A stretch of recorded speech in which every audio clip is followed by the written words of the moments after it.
साथियों, इस वीडियो में हम सीखेंगे MS पावर पॉइंट का ये जो हमारा स्लाइड शो टैब है।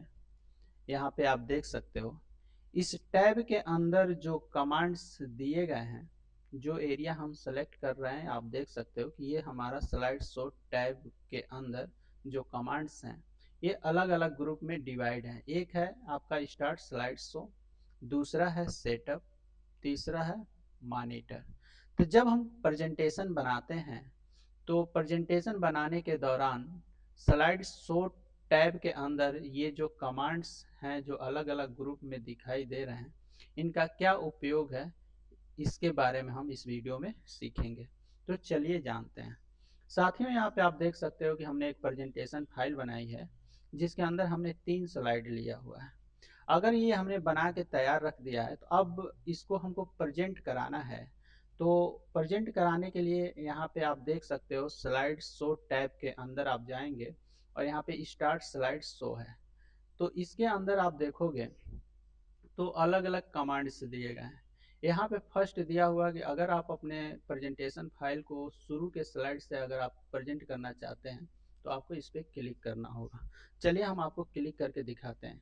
तो जैसे हम यहाँ पे क्लिक करेंगे साथियों, तो आप देख रहे हैं कि हमारा जो पहला स्लाइड है वहाँ से हमारा प्रेजेंटेशन फाइल प्रस्तुत होना शुरू हो गया। अब ये लास्ट तक आपका प्रस्तुत होगा। अगर इसको बीच में रोकना चाहते हैं तो आप इस पे राइट बटन क्लिक करके और इंड शो पे आप क्लिक करोगे तो बंद हो जाएगा। कहने का मतलब ये है, नाम से ही प्रतीत हो रहा है कि आपको शुरू के स्लाइड से प्रस्तुत करना है तो आपको इसका यूज करना होगा। दूसरा ऑप्शन यहाँ पे दिया हुआ है साथियों, फ्रॉम करेंट स्लाइड। अगर मान लीजिए आपने जो प्रेजेंटेशन फाइल बनाई है उसमें कई स्लाइड हैं। अगर मान लीजिए कि यहाँ पे हमने 3 स्लाइड लिया हुआ है, अब ये 3 स्लाइड में हम दूसरे स्लाइड से अपना प्रेजेंटेशन को स्टार्ट करना चाहते हैं, यानी जो हम प्रेजेंटेशन फाइल के अंदर जो स्लाइड हमने चुना है वहीं से शुरू करना चाहते हैं तो आप इस पर क्लिक करोगे। जैसे ही हमने यहाँ से क्लिक किया दूसरे स्लाइड को चुन के, तो आप देख रहे हो कि हमारा जो प्रेजेंटेशन है वो दूसरे स्लाइड से प्रस्तुत होना शुरू हो गया। तो नाम से ही प्रतीत हो रहा है साथियों उसका क्या उपयोग है। ये कोई बड़ी चीज नहीं है, आप जान सकते हो। तीसरा ऑप्शन दिया हुआ है साथियों कि प्रेजेंट ऑनलाइन। अगर आपने प्रेजेंटेशन जो आपने फाइल बनाई है उस प्रेजेंटेशन को ऑनलाइन दिखाना चाहते हैं, यानी दूर बैठे लोग आपके प्रेजेंटेशन को लोग देख सकें, तो इसके लिए आपको इसका यूज करना होगा। इसके लिए कुछ आपको इंटरनेट वगैरह कनेक्ट कराना होगा, कुछ प्रोसेस है। हालांकि मैं इसको मैं दिखा नहीं सकता क्योंकि मैं वीडियो शूट कर रहा हूँ, ठीक है। तो आप ये समझ सकते हो, जैसा कि आप यहाँ पे लिखा हुआ है निर्देश पढ़ के समझ सकते हो। तीसरा ऑप्शन दिया हुआ है स्लाइड को प्रस्तुत करने के लिए साथियों, कस्टम स्लाइड शो। तो नाम से ही प्रतीत हो रहा है कि कस्टम का मतलब क्या हुआ। जैसे मान लीजिए कि हमारा ये जो स्लाइड है, जो हमने प्रेजेंटेशन फाइल बनाई है इसमें मात्र 3 ही स्लाइड है, बट हम चाहते हैं कि हमारा पहला स्लाइड शो हो और दूसरा हो। यानी अगर बहुत से स्लाइड्स हैं तो जो जो स्लाइड हम चुन के प्रस्तुत करना चाहते हैं साथियों वही प्रस्तुत हो। तो ये कार्य आप यहाँ से करेंगे। चलिए जानते हैं कैसे।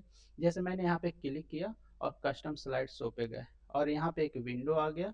इस विंडो में आपको न्यू पे जाना होगा। जैसे न्यू पे जाएंगे साथियों तो आप देख सकते हो कि यहाँ पे दिया हुआ है कि हमने 3 स्लाइड बनाया तो यहाँ पे 3 स्लाइड दिया हुआ है। तो जिस जिस स्लाइड को आपको प्रस्तुत कराना है उसको चुनना पड़ेगा। जैसे हम फर्स्ट और सेकंड थर्ड चुन लिया और दूसरे को छोड़ दिया। अब यहाँ पे हम जाएंगे और यहाँ पे ऐड कर देंगे। अब यहाँ से हम उसको ओके करेंगे। जैसे ओके करेंगे साथियों तो आप देखोगे कि इसके अंदर एक स्लाइड शो 1 करके लिखा हुआ आ गया। अब जब हम इसको चुन के और यहाँ से शो करेंगे साथियों यहाँ से, तो हमारा जो स्लाइड प्रस्तुत होगा, जो हमारा प्रेजेंटेशन प्रस्तुत होगा वो पहला और दूसरा होगा। जैसा कि आप जैसा हम यहाँ शो करेंगे तो आप देख सकते हो हमारा ये फर्स्ट स्लाइड शो हो रहा है। जैसे ही हमारा फर्स्ट स्लाइड शो हो जाएगा तो अब सीधे तीसरा होगा। तो कहने का मतलब ये है कि अगर आपके प्रेजेंटेशन फाइल में बहुत से स्लाइड हैं, जिस जिस स्लाइड को चुन के आप प्रेजेंट कराना चाहते हो तो उसके लिए आपको कस्टम में जाना होगा और कस्टम शो में, और फिर यहाँ से आपको ऐड कराना होगा। अगर आप ये काम कर लिए हैं, अगर भविष्य में इसको हटाना है तो आप चुन के यहाँ से रिमूव भी कर सकते हो और फिर इसके अंदर नया स्लाइड्स जोड़ भी सकते हो। ठीक है, अब इसको हम क्लोज कर देते हैं। तो इस तरह से आप देख सकते हो साथियों कि ये जो हमारा ग्रुप है स्टार्ट स्लाइड शो, तो इसके अंदर जो भी ऑप्शंस हैं, तो अपने प्रेजेंटेशन को किस तरीके से आपको प्रेजेंट कराना है उसका मतलब कार्य किया जाता है। अब हम जानेंगे सेटअप ग्रुप के अंदर ये जो ऑप्शंस दिए गए हैं इनका क्या उपयोग है। तो यहाँ पे आप देख सकते हो कि लिखा हुआ है सेटअप स्लाइड शो। जैसे ही आप इस ऑप्शन पे क्लिक करेंगे साथियों, तो आपके सामने ये विंडो आएगा। तो इस विंडो में आप देखोगे पहला ऑप्शन दिया हुआ है शो टाइप। तो शो टाइप में 3 रेडियो बटन है। तो फर्स्ट रेडियो बटन जो है अगर आप चुनोगे तो अपना प्रेजेंटेशन फाइल को फुल स्क्रीन करके देख सकते हो, जैसा कि बाय डिफॉल्ट यही रहता है। आपने पहला देखा है। अगर आप दूसरे ऑप्शन को चुनोगे तो जो आपका प्रेजेंटेशन फाइल है प्रेजेंट होगा तो एक विंडो के अंदर होगा। चलिए हम आपको दिखा देते हैं। हम पहला ये वाला ऑप्शन चुन लिया दूसरा, और उसके बाद हमने ओके किया। ओके करने के बाद हम यहाँ पे फ्रॉम बिगनिंग में जाते हैं। आप देखेंगे कि ये जो प्रेजेंट हो रहा है तो ऊपर हमारा टाइटल बार दिखाई दे रहा है, नीचे आप देखोगे तो ये हमारा स्टार्ट मेनू का यानी टास्क बार दिखाई दे रहा है, यानी एक विंडो के अंदर ये प्रेजेंट हो रहा है। तो ये कार्य होता है साथियों यहाँ से, जैसा कि आप देखे हो। दूसरा ऑप्शन चुनोगे तो, अगर तीसरा ऑप्शन चुनोगे तो आप पहले जैसा ही प्रेजेंट होगा, लेकिन बीच में राइट बटन क्लिक करके आप उसे रोक नहीं सकते हो। रोकने के लिए आपको एस्केप बटन दबाना होगा। अब यहाँ पे दिया हुआ है साथियों कि शो ऑप्शन। तो शो ऑप्शन में यहाँ पे अगर दिया हुआ है चेक बटन, तो अगर आप मान लीजिए हमने ये वाला चेक बटन चेक कर दिया तो कह रहा है शो विदाउट नरेशन। तो बिना नरेशन का आपका स्लाइड शो होगा। अगर इसको हटा देंगे, अगर इसको चेक कर दे तो शो विदाउट एनिमेशन, बिना एनिमेशन के अगर आपका स्लाइड शो कराना है तो आप इसे चेक कीजिए और ओके कीजिए। तो चलिए हम इसको चेक कर देते हैं और ओके कर देते हैं। अब फिर आप प्रेजेंट करेंगे तो आप देखोगे हमारा प्रेजेंट तो हो रहा है स्लाइड, लेकिन इसके ऊपर ये जो कंटेंट है उसका एनिमेशन नहीं शो हो रहा है। क्यों? क्योंकि हमने क्या किया हुआ है कि ये वाला ऑप्शन चेक किया हुआ है। देख रहे हो ना ये। और इसको फर्स्ट हम चुन लेते तो बाय डिफॉल्ट आप इसको फर्स्ट चुनिए, इसमें से आपको कुछ भी नहीं चुना। एक बार क्लिक कर दोगे तो हट जाएगा।